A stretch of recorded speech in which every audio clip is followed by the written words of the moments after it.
and my Zoom and all this other stuff so that you can we can get to the good stuff. So let me open up my Photoshop. So what we're going to do today, and oh, before we start, I also wanted to say a big thank you to some of our attendees. Last time were helping answer some questions because it's a little tough. It's not like when I'm doing a Topaz webinar and I've got a few people who are reading questions. My husband Dave is sitting next to me and he is monitoring the chat as we go along. So thank you to him as well. And if there's a question that's really pertinent to what I'm doing at that moment, we'll try and answer it then. Otherwise, I'll try and answer some at the end. What I also do is when I save the recording, it also saves the chat box. So if there's something that you want to ask that you didn't get an answer to, type it into the chat box, because I also will answer some of those questions in the blog over the next week or so. I'll answer some on Sunday. And then if I have a lot, I'll, spread them out over a couple of posts. So don't be afraid to ask questions.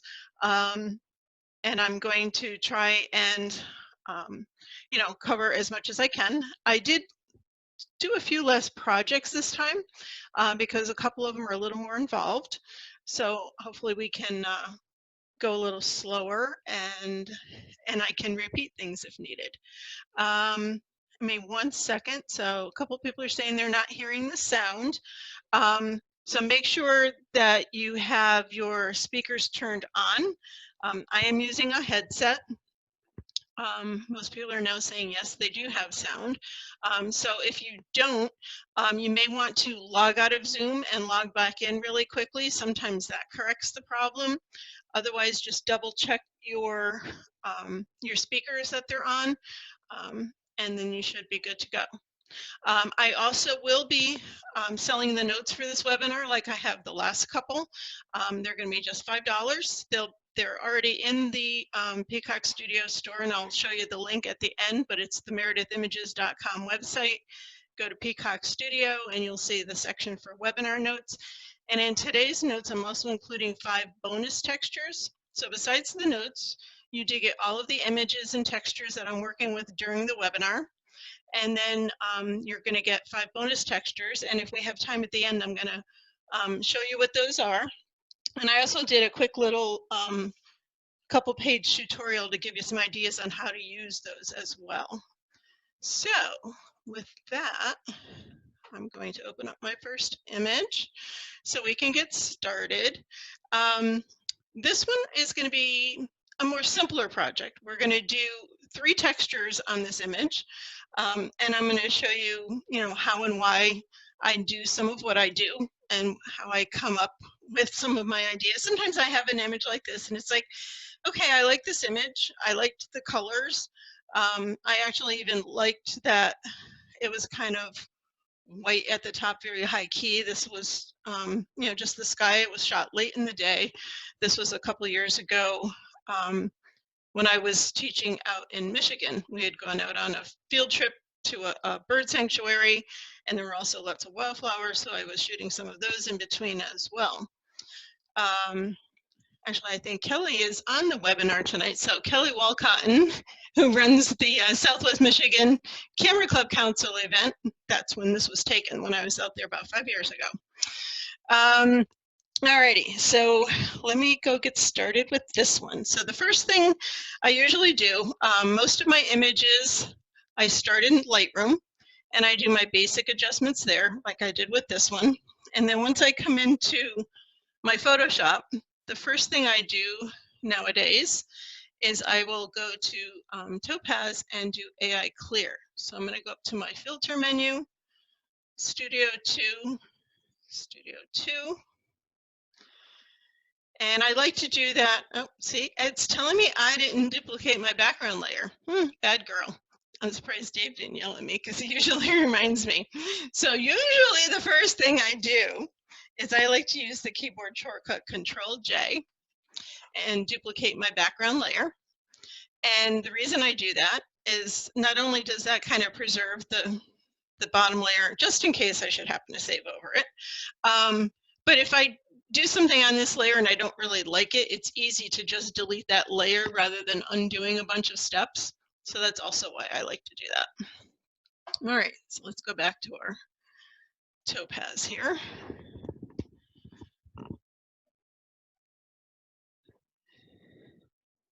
Okay, so now that we're in here, you can see there's a lot of noise in the background of this image, and what AI Clear does is it does denoise, clarity, and detail all at once, and 99% of the time just clicking it and using the default settings works perfectly fine.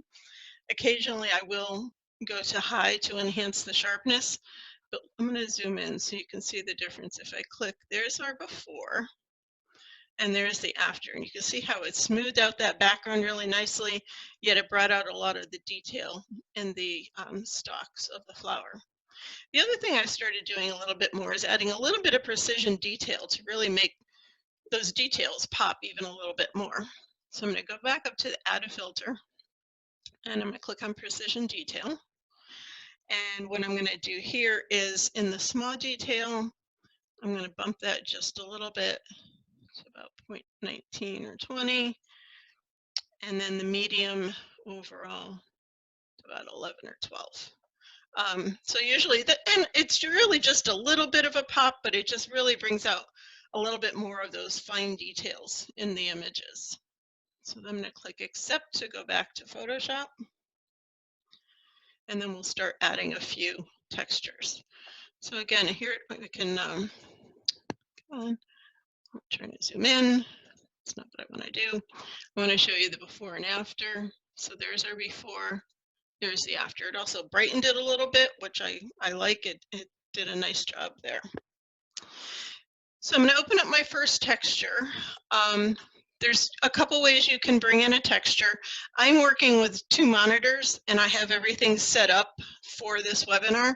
So sometimes you'll see things just kind of appear on my screen, and that's because I'm bringing them in from a second monitor.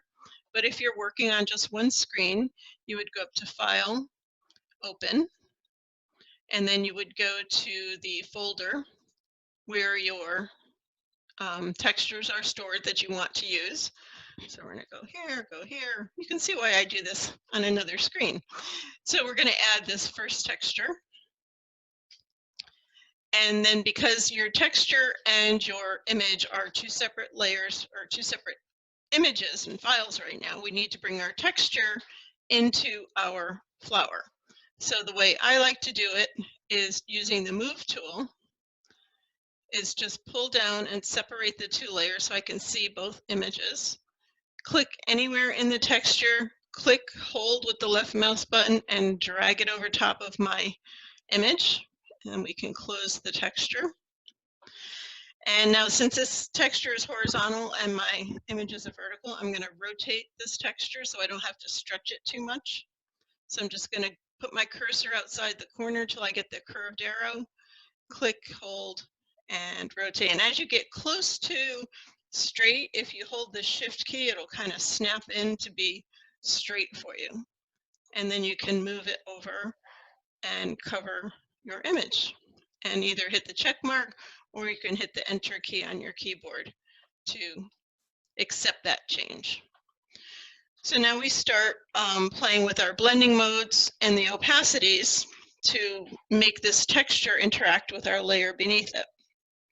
So for this one, I'm going to change my blending mode to soft light, and I'm going to bring the opacity to about 88%.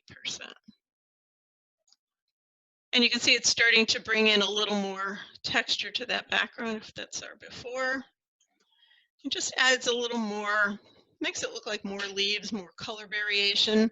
And this is from my recent leaf watercolor collection.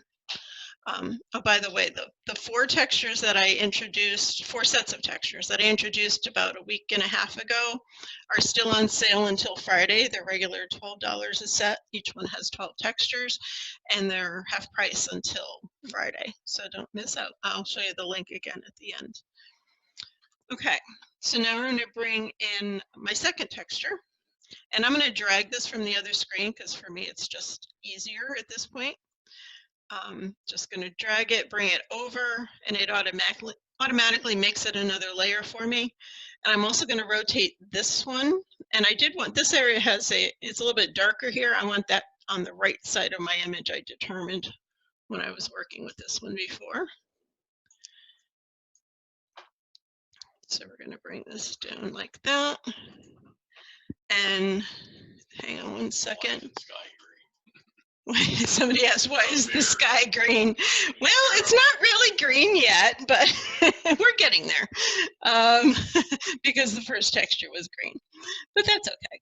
It's all personal preference, so you're free to make it any color you wish. And that's what makes all this stuff fun.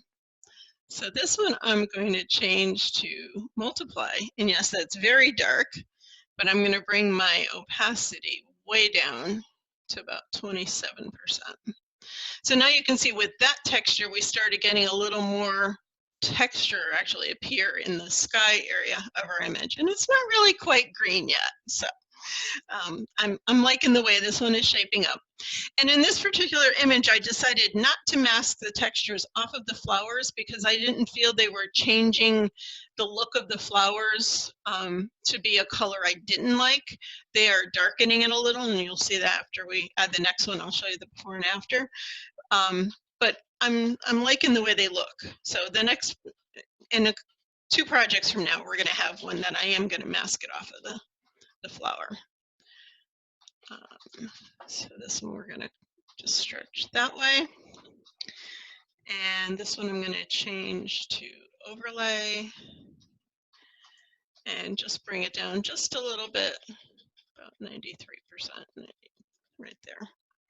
So that's our finished image.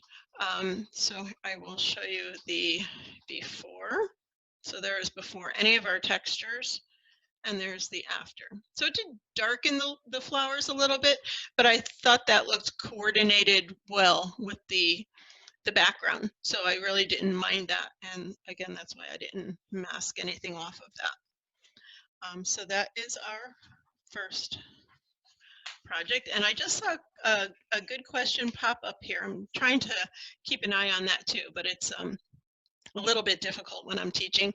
How did I make just the one layer appear? And it's really easy. On a PC, you're going to hold down the Alt key and click on that one layer that you want to show, and then do the same thing, keep holding the Alt key and click it again, and it will bring back all of the others. So if you're on a Mac, that would be the Option key. So it's a cool way if you want to see a before and after without unclicking all of the other layers, you can just click that one layer. So that's it's a cool little keyboard shortcut. Good question. One more. Okay, yes. Can you lighten the flowers after the mask is laid? Can you lighten the flowers after the mask is laid? Well, I haven't done a mask on this one, but yes, then you would be able to. I think they mean, can I lighten them after the texture is on? Unless I masked it and then brought back the original color, I wouldn't really lighten the flowers at this point. But you could, use a layer mask and remove some of the texture from the flowers, because then they would be more the original color. So yes, that is an option. I just chose not to on this particular project. All right, so I'm going to close this one. If I didn't already have this saved, I would do a file save as, go back to my folder. I already have that one saved, so I'm not going to save it right now. But I always do save as. I always teach my students when they're starting in Photoshop to also use save as, because then you don't ever have to worry about accidentally saving over something that you didn't want to save over. And most of the things I'm doing tonight can be done in Photoshop Elements, with the exception of smart objects. We're going to get to that in just a moment. So I'm going to show you, I'm just starting to use smart objects, and I had people ask me after my other couple of webinars, why don't you use them? I just never really got in the habit of it before, and I'm going to show you what they are and what they can do a little bit today.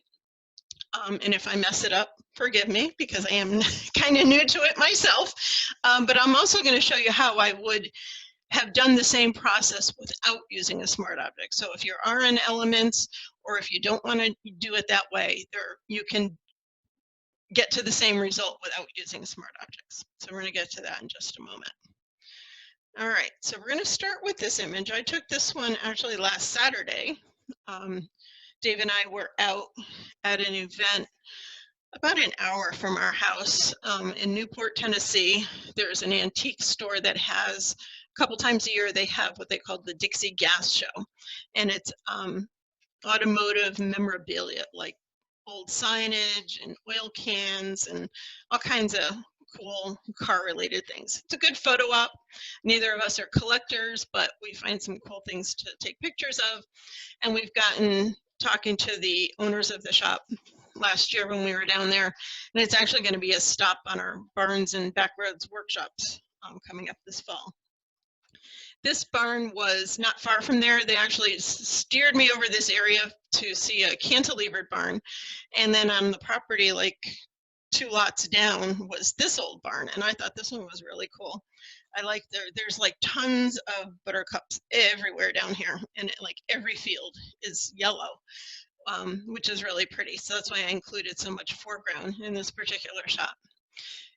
It was a beautiful day, but there was not a cloud in the sky. So we're going to change out the sky in this image, and I'm going to show you how and why I'm going to do it the way I'm doing it today. So first thing we're going to do, I've done my duplicate layer. I'm going to go into our studio and do my AI clear. I did do a little bit of cloning a couple bare spots in the grass, and I noticed after I had done that, there's a car over here in the woods. So when we get back to Photoshop, we're going to get rid of that as well. So let me do my AI clear, and then we're going to do a little bit of detail. And you can always watch your progress bar up at the top as you're working in Studio. And then we're going to go to precision detail. Again, just a little bit of a boost. I find it just crisps up some of the details, and I just like the look of it. It gives some nice sharpness to my image. Even if I'm working with textures, I like to start with a sharp image as much as I can. And then I may do a painterly effect and completely remove that sharpness, but at least it gives me a good starting point. Okay, so we've done that here, and you can also rename your layers if you want to remember what you've done on a layer. So normally, because I am often trying to keep track of things that I may want to teach, I will mark them, and sometimes I'll even put the details of numbers there, but usually I'll just jot those on paper as I'm going. But this way I can remember what was done on that layer later on. I'm going to get rid of this car here by using the clone tool. So on a soft brush, my foreground color is black. So yes, this part can be done in elements as well. I'll let you know when it can't be when we get to the smart objects. So I'm going to just choose some of the trees here and kind of hide that little car over there. And we don't have to be too particular because I am going to have some textures on here, but I don't like when I get like a repeating pattern when you clone, so I'm just going to go over that again. So now we just have another green bush over there, and we don't have our old car sitting in the back anymore. Okay, so next we are going to, I'm going to remove the sky by using a blend if control. It's very difficult to remove the sky when you've got lots of like tree branches like this. And this also applies like if you were wanting to remove the background around a person with some flyaway hair. I actually learned this technique watching some webinars on the Photoshop training channel on YouTube. Jesus Ramirez is the person who does that. He talks fast, but he does a great job. So sometimes you have to replay it a little because he goes really quickly. But if you want to learn more about this technique, take a look at the Photoshop training channel on YouTube. And he's got tons of videos. And there are several out there on both this technique and on the smart objects.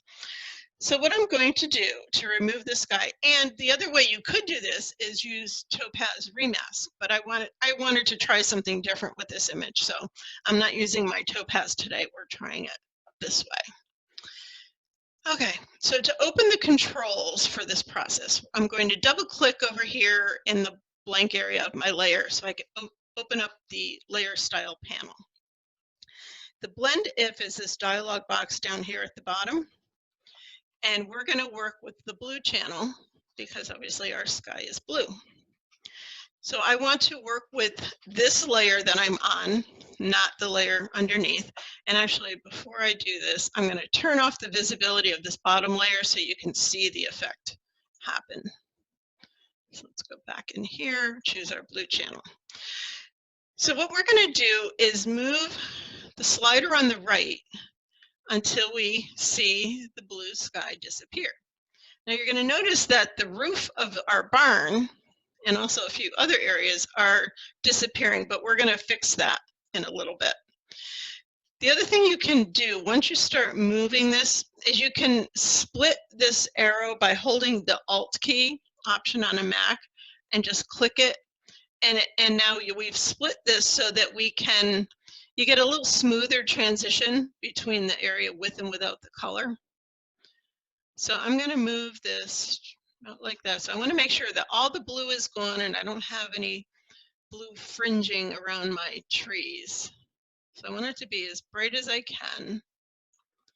And I think that's pretty good. So we're going to say OK. Now if I wanted to go back in and readjust that, I can just double click that little symbol on the layer, come back in and make further adjustments. So now because in this case, the roof was very light and it had like the reflective blue sky on it. I'm going to make up my own way of the way we're going to bring back this barn. So what I did was I'm going to, again, duplicate my background layer because I'm going to leave that one there. I'm going to turn this layer on. So it looks like nothing happened because our sky is back on this layer. Now, you'll notice too that on this layer that we just did the blend if, our sky is still showing on the layer. If I right click on this layer and say convert to smart object, you'll see that it's now transparent. So even though it was transparent over here on the actual picture, it wasn't on the layer, and we can still go back in by opening up the smart object. And we'll get to that a little bit more in 1 second. So first, what I decided to do was on this layer, I want the barn to basically show through. So I'm going to mask away the sky, not worrying about the trees, just so that I can bring that barn back. So I'm going to add a layer mask, and I'm going to use my brush with my foreground black.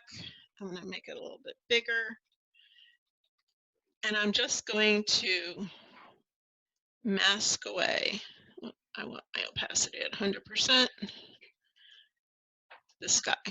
So I'm basically creating what we already had, but bringing back the barn. So I'm not worrying about the trees because they're already on the other layer. I'm going to make this smaller. I'm going to make my brush harder so I can get along the edge of my barn. And I'm going to show you a quick tip too. When you want to do a straight line, if you line up your brush right at the top point of the barn and you click one time and then hold the shift key and move your brush to the ending point of that line and then click, it will draw a straight line between those 2 points for you. So you can see I need to come down a little bit more. So I'm going to do click and click. So I get rid of the sky and now I have a nice straight line there as well. I'm going to do the same thing over here on this side. And I just want to get rid of all of this blue that's behind the trees. And they'll do the same thing over here.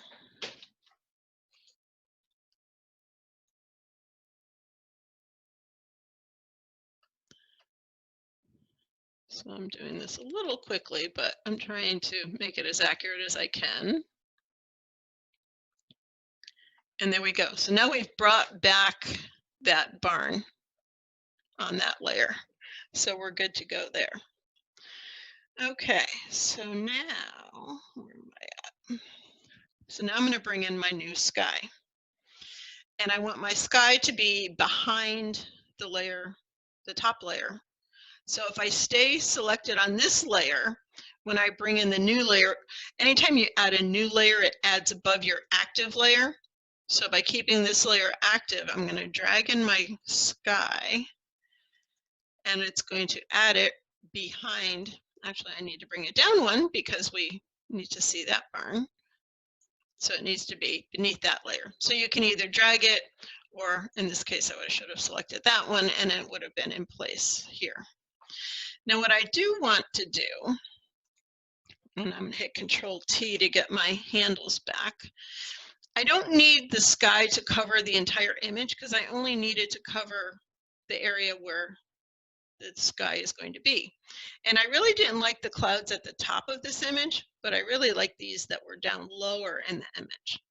So I'm going to line up my sky kind of like that. So I've got these nice puffy clouds. I want to just not touching over here a little bit. And I've got clouds looking the way I wish they look that day, right? So you can always rearrange it wherever you want. And this like bluer color is the real color there. It's the darker clouds. So you can move that into position. And now I decided I needed to adjust the saturation and hue a little bit of this layer. So normally what I would have done is just add a hue and saturation layer. And then because I only wanted it to affect that layer, I would clip it by doing Control-Alt-G. And I know you guys, if you've watched me before, you've seen me do this, so that that adjustment is only affecting that layer. So instead today, I'm going to do it as a smart object. So let's delete that. I'm going to right-click this layer and convert it to a smart object. And then I'm going to double-click this little icon right on the thumbnail. What that's going to do is going to open up that sky image in a separate tab.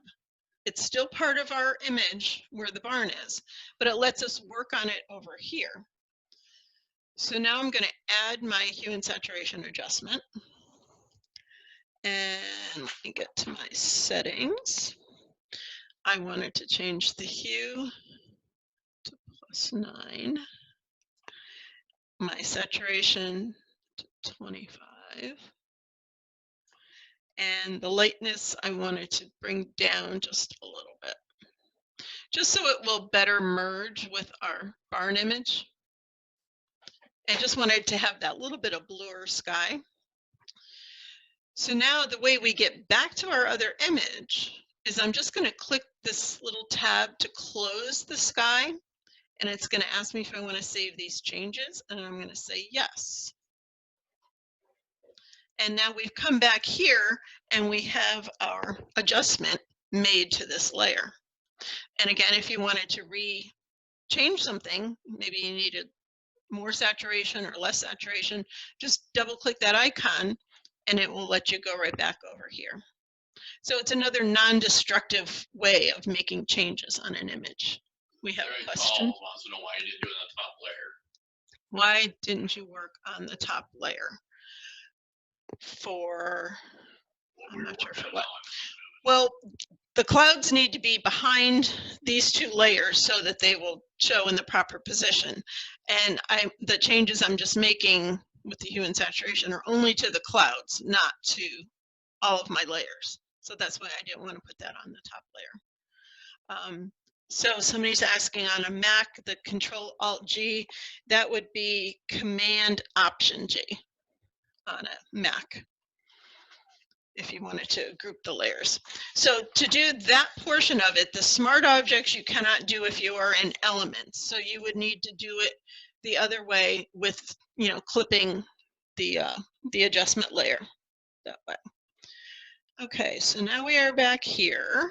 So now I want to apply a topaz look or preset to this image. Now I can't just take the top layer into topaz because it wouldn't apply to my sky. It would only apply to what is on that layer.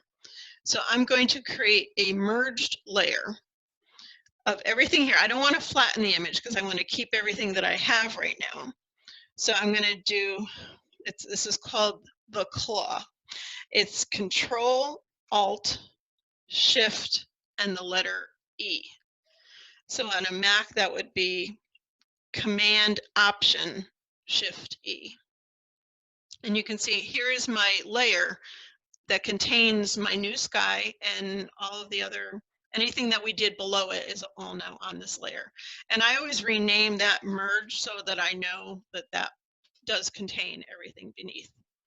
I'm also going to duplicate that layer to take into topaz. Again, you don't have to. I could very well do that on this layer, but if I come back from topaz and I decide, well, maybe I don't really like that preset after all, it's easier to me to just delete that layer than to undo a bunch of steps. Repeat that command. So, Command Alt or Control Alt for the Mac. yes, so to do the merge layer again on a PC, it's Control Alt Shift E. On a Mac, it would be Command Option Shift E. Okay. Next question. Let's see what else we got here. When you save the changes on the texture, doesn't that change the original texture, therefore destructive? No, that's why we're doing Smart Object, because it has not actually changed this original image. If I go into that Smart Object, I don't know if it's going to let me because I did the merge. There we go. If I turn off that adjustment, there's the original texture. So I have not changed the pixels of that texture. I've only done an adjustment that affects it. That's why we do adjustments on a separate layer by using an adjustment layer. If I had gone up to image adjustment and done it over here, then yes, that would be destructive because I would have to be on this layer and it would change those pixels. So that's why I always use adjustment layers. If you're on a Photoshop Elements, you would click on the little black and white circle, and here are all of your adjustment layers. So it's the exact same thing as I'm seeing up here on the adjustment panel in Photoshop. You can get to it either way, and that will give you a separate adjustment layer. Okay, so I haven't changed anything, so I'll say no. Okay, so now we've got our merged copy layer. So I'm going to take it into my studio.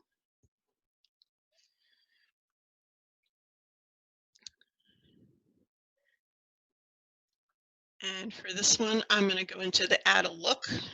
And after poking around a bit and trying a bunch of things, the one that I found that I liked was under the warm category, and it was called Dingy Cream.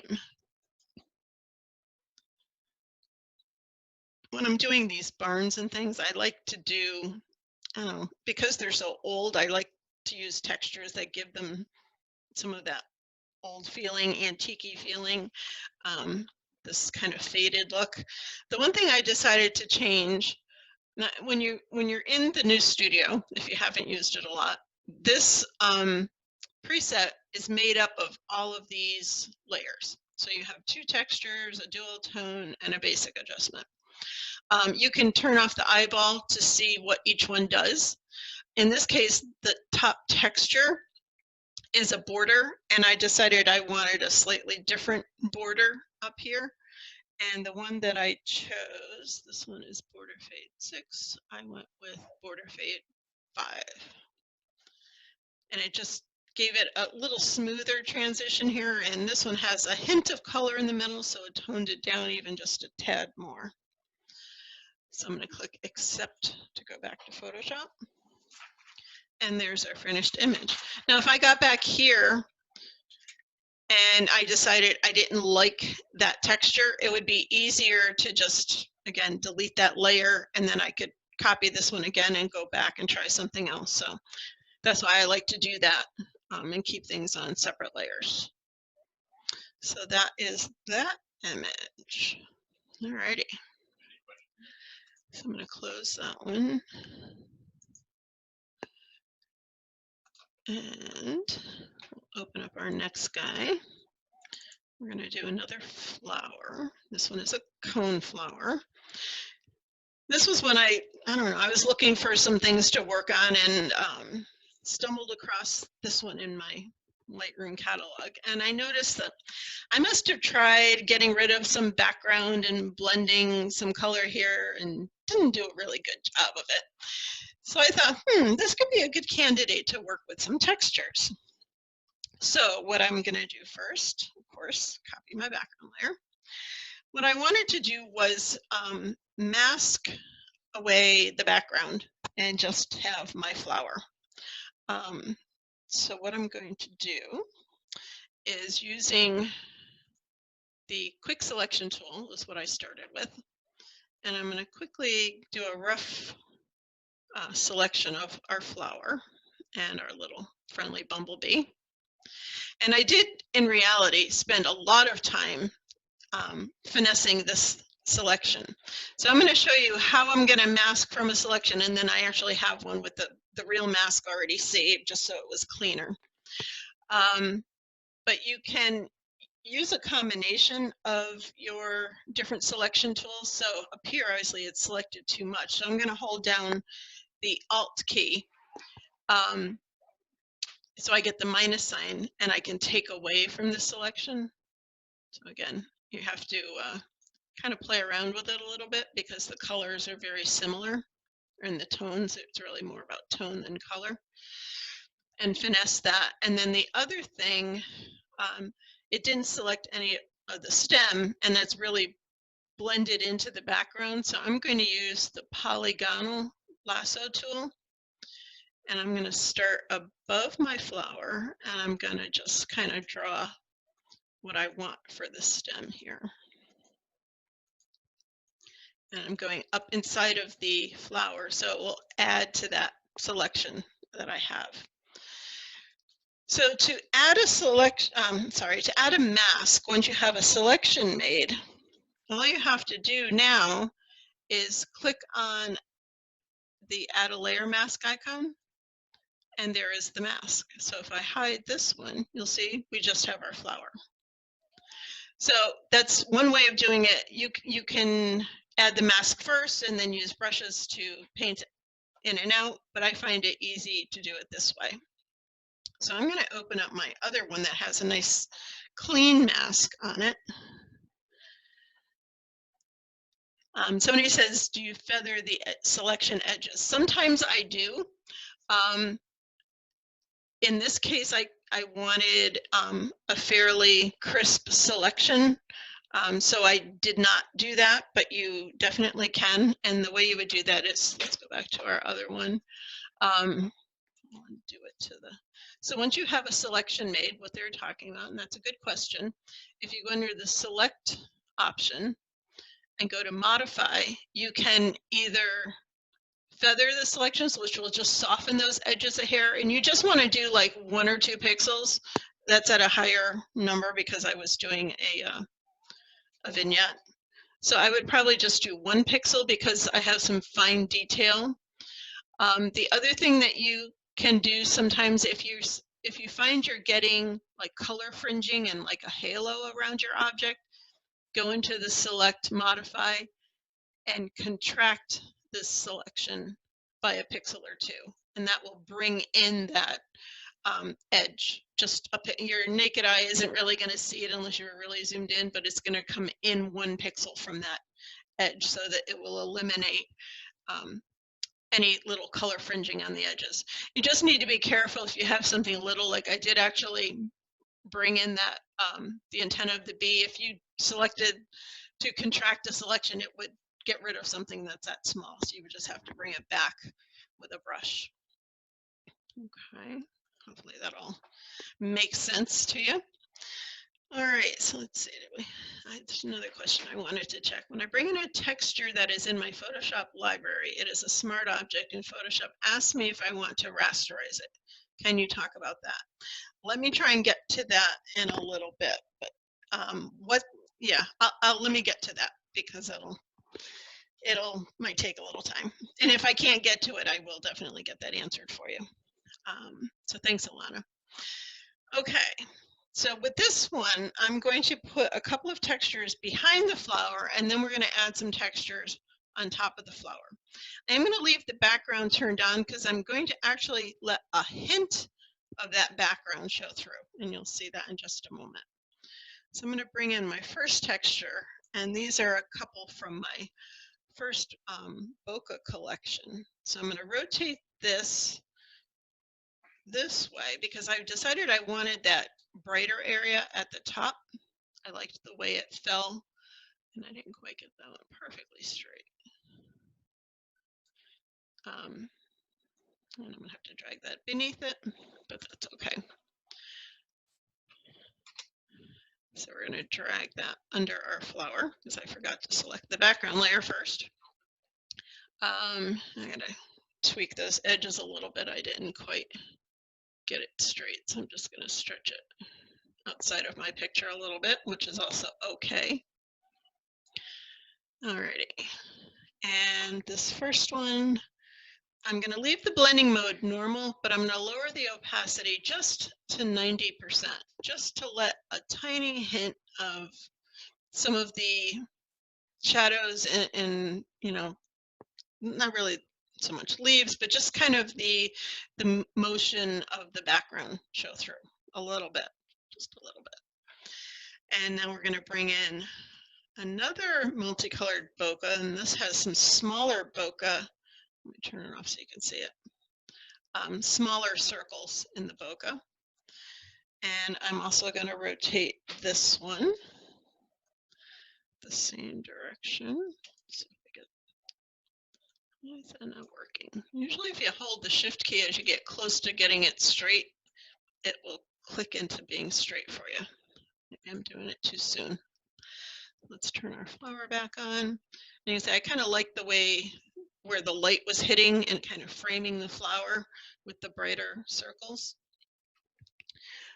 So this one I changed to hard light, and I left the opacity at 100%, so just darken that background a little bit more. So now I'm going to add some textures on top of the flower. So I'm going to select that layer, so we'll add above that. And my, whoops, sorry about that. I started scrolling and it changed what I was doing here. Back to normal. There we go. I'm going to grab my next texture and bring that one over. And then I'm going to show you how I'm going to modify this texture as well. Let's get that one in position so we can get it straighter.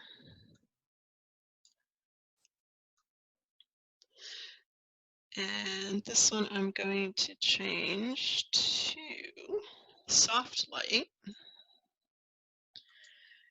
with an opacity of 40%.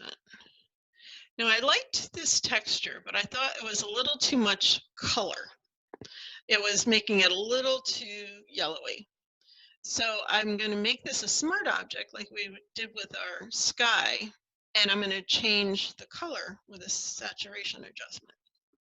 So again, I'm going to change this to a smart object, and you'll see when it's a smart object, it actually shows you what that layer will look like because of the reduced opacity. And now we're going to open this up, and I am going to add a saturation adjustment, and I'm going to bring the saturation down about halfway. And then we're going to close it and say yes. And I could have left it at 100% to do that so I could see it better. I actually know this works because I've played with it before, but you definitely could do it while this is still at like normal and 100% if you know you wanted to bring down some of that color. Okay, my next texture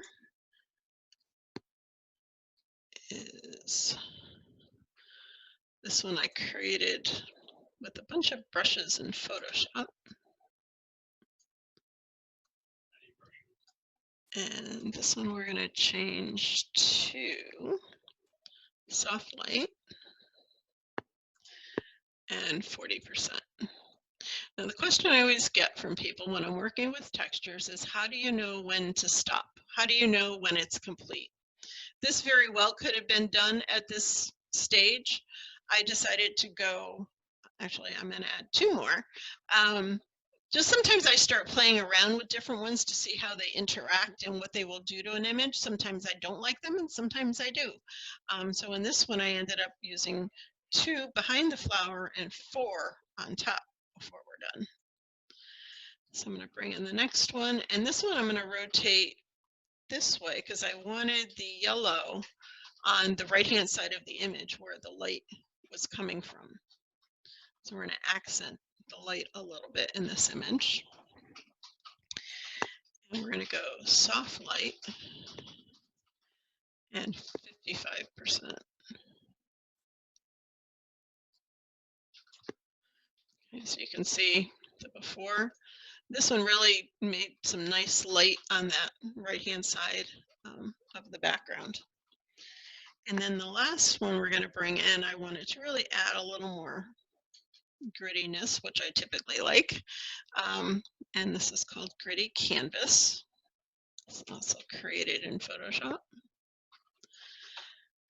And all of these textures are part of various collections in my store. So if there's something that you want to know what part it, what collection it's part of, just shoot me an email and I'd be happy to let you know. But these particular ones that we're working with are part of the notes as well.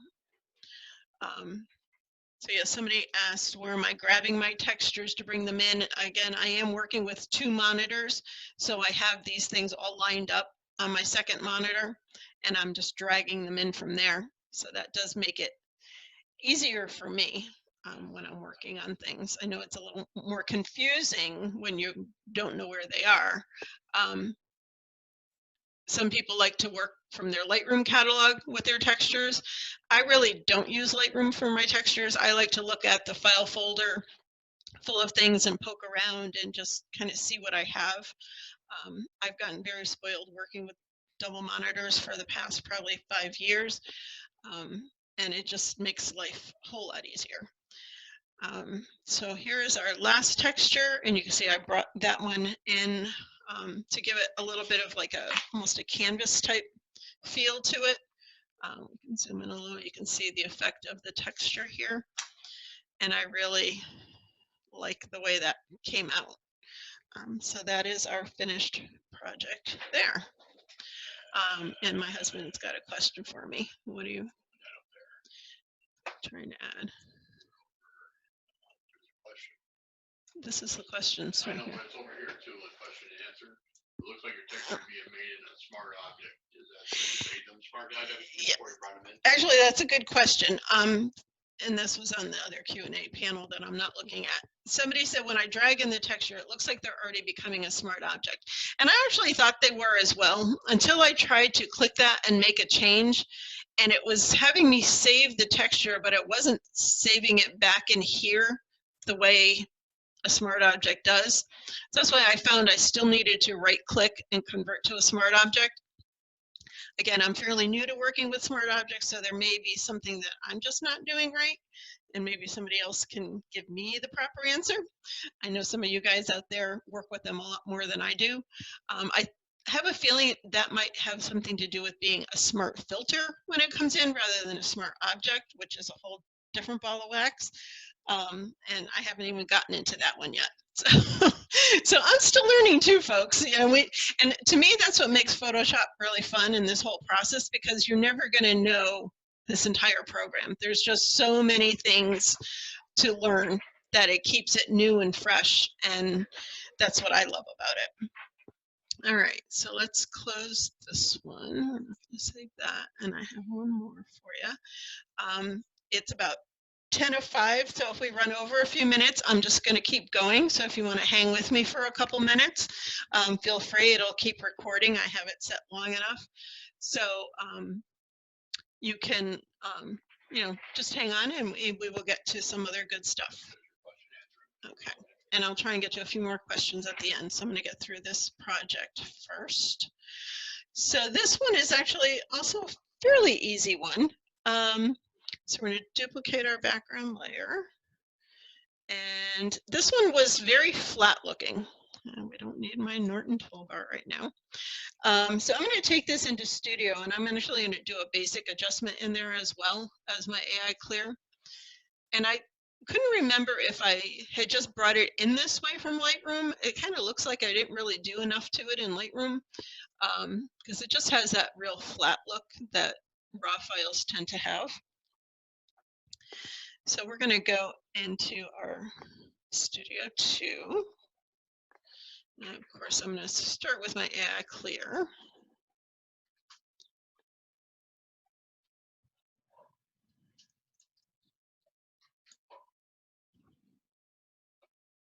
And then I'm going to go into Add a Filter and go to Basic Adjustments. And I have the numbers written down, so I'm just going to type them in to save time. So 0.07 on the exposure,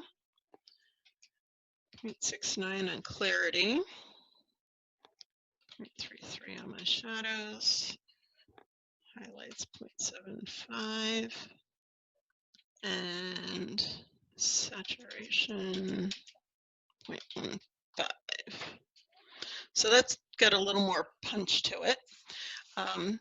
Now the way I had done this before, and I'm going to skip one step just so we can go faster, is I went back to Photoshop, duplicated this, and then came back in and did a preset. So we're just going to do the preset or the look while we're here to save one step. So I'm going to click on Add a Look, and this was under the Dramatic category, and it was Dramatic HDR.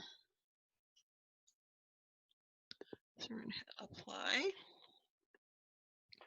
Now this is going to be a little strong, but I'm actually going to lower the opacity when I get back to Photoshop.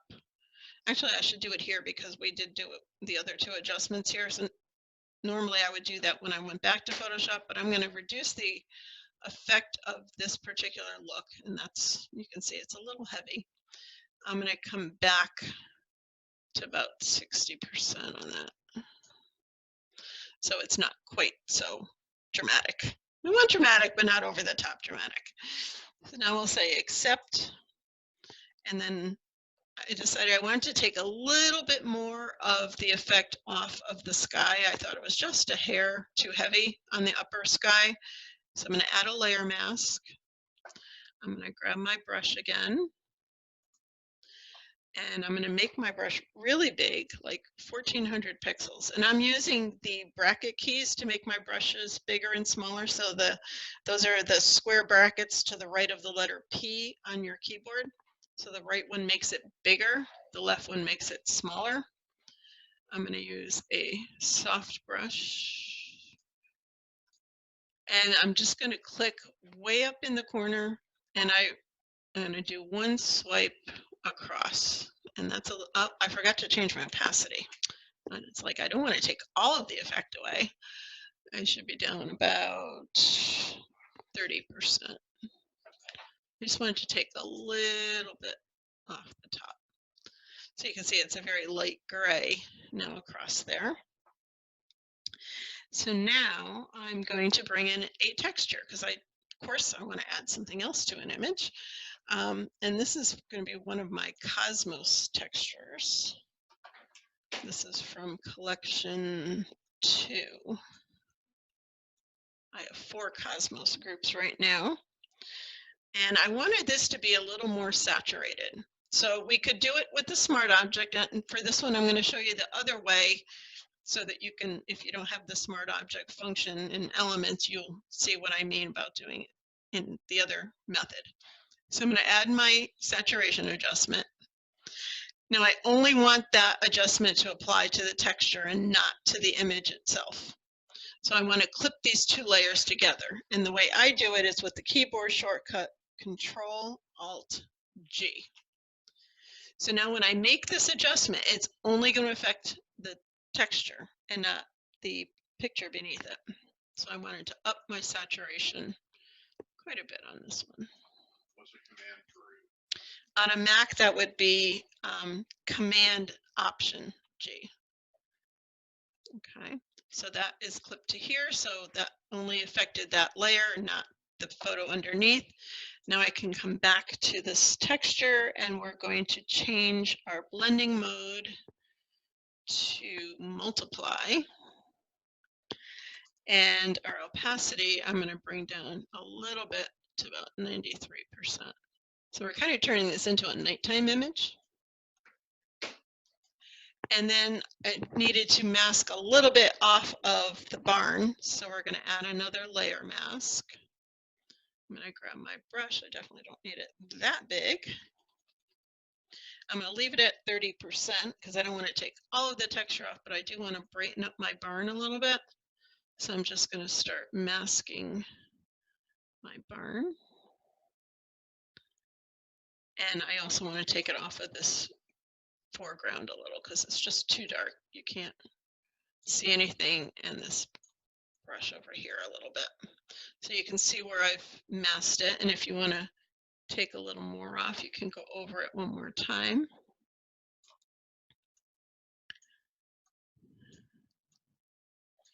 And there we go. So that would be our finished image. So we have lots of good questions. So why not add the texture in Studio too? You absolutely can add your textures to Studio. I will post, let's see, where can I post it? I do have a tutorial on how to do that if you don't know how to bring in your textures to Studio. I have a written tutorial. I'll put that in my next blog post on Thursday so that you have that handy if you don't know how to do that. So let's see. Yep, and as I mentioned, I've been dragging the textures from another screen, but if you only have one screen, you would just go to File, Open, and go to that folder that your texture is that you want to use. So that would be, we would have brought in this one. That's my finished image there. So you definitely, can do that with the file open. As with most things in Photoshop, there's multiple ways of doing everything. So what does AI Clear do to an image? So what AI Clear is doing is adding detail, clarity, and denoise all at the same time. And it's very smart because it is artificial intelligence that it knows what areas to sharpen and what areas have noise. It smooths out backgrounds like it did in our flower image. It does a great job, and I use it on every image. So I don't need to sharpen most of the time. That usually takes care of the majority of my issues. And somebody asked if I ever use Sharpen AI as opposed to AI Clear. I definitely do if I have that image that really is off a little bit. My focus wasn't quite on, or it's just that not perfect photo. And that's when Sharpen AI comes into play. And I would do Sharpen AI before I used AI Clear and work with that way. So they do have products like denoise if you've got an exceptionally noisy image, especially like a night image, or I have some that were shot on my iPhone in a concert. You get tons of noise. It does a great job of getting rid of that, which AI Clear can't handle that extreme a situation. It's great for the average image that's pretty good and you just need to finesse it a little bit. Alrighty, so let's see. So there are some other questions here I will answer in the blog. Let's see, what do you see is the difference between AI Clear and Topaz Denoise AI plus adding detail separate? Again, if an image is not extremely noisy or unsharp, I will use the AI Clear because it just does so much more all in one shot. And again, it's all personal preference. Some people may prefer to do them individually, which is perfectly fine. I usually don't use denoise unless I really, really need it for an exceptionally noisy image. So let me go up here, and I'm going to show you the bonus textures I have for you guys today. So it's these 5 kind of splatters and snow overlays, and I'm going to show you really quickly how to utilize this snow overlay one because it's on a black background. And this is not really snow. I have to tell you the funny story of where I took these pictures. Dave and I were driving across northern New York, across I-90, and stopped at a rest area. And in the ladies' restroom, that's the color of the stalls in the restroom. So I was taking pictures with my cell phone of black and white spots. So this is, there are separate notes on how to use these textures as well. So I'm going to rotate that. I'm going to just show you real quick on this image to give you a hint of what you can do with these. I am going to stretch it out a little bit. And now because in a texture like this, oh, that should be on the top layer, we need to basically get rid of the black in the image. You only want to see the white snow. So in this case, you would use either the lighten or the screen blending modes. I'm going to go with screen, and you can see there are the white spots. And then you could lower the opacity a little bit. And if you wanted to mask them out of a certain area, you could always add a layer mask. Say if this were, you know, something with people, or you had a particular spot somewhere you didn't like. Let's make our brush 100%, and you could get rid of 1 or 2, or if something was too big, you could, you know, sporadically get rid of the different spots. So that's one of the cool ways you can utilize some of these textures.